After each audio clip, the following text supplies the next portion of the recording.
In this video, we're going to find values of c guaranteed by the mean value theorem.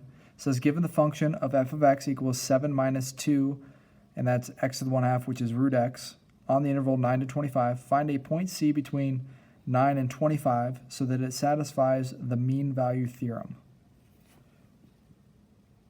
So,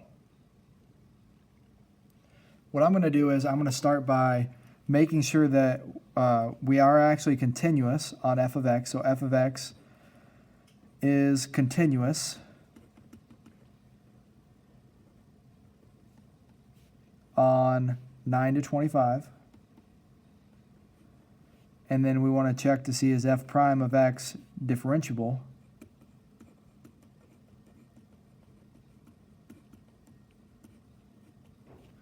on 9 to 25. Well, it's a root function, so I have to always take the square root of something positive, 0 or larger. 9 and 25 are both larger than 0, so this will be continuous for the root function. But what is the derivative of this equation? So to find the derivative, we're going to say f prime of x is equal to, the derivative of 7 is 0, so I bring the 1/2 to the front for this derivative, so I get 1/2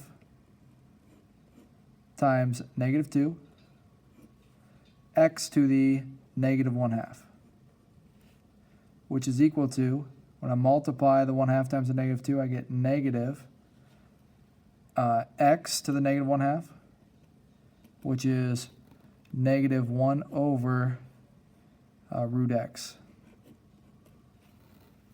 So my denominator cannot be 0, and I obviously have to have a root value that is 0 or larger.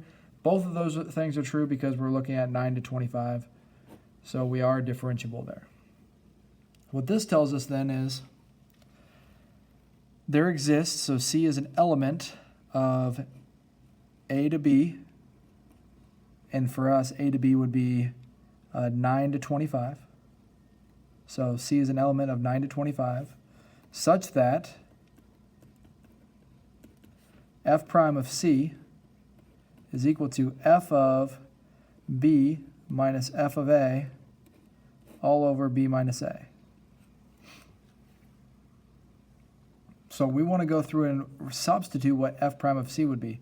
Well, f prime of c, if I write this a little different, I can write f prime of c is equal to negative 1 over root c. So I'm going to substitute that in by saying negative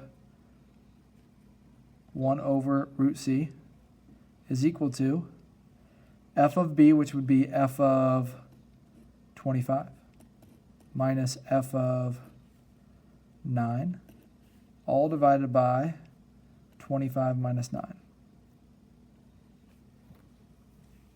F of 25, what is f of 25? So f of 25 is equal to 7 minus 2, and this would be root 25.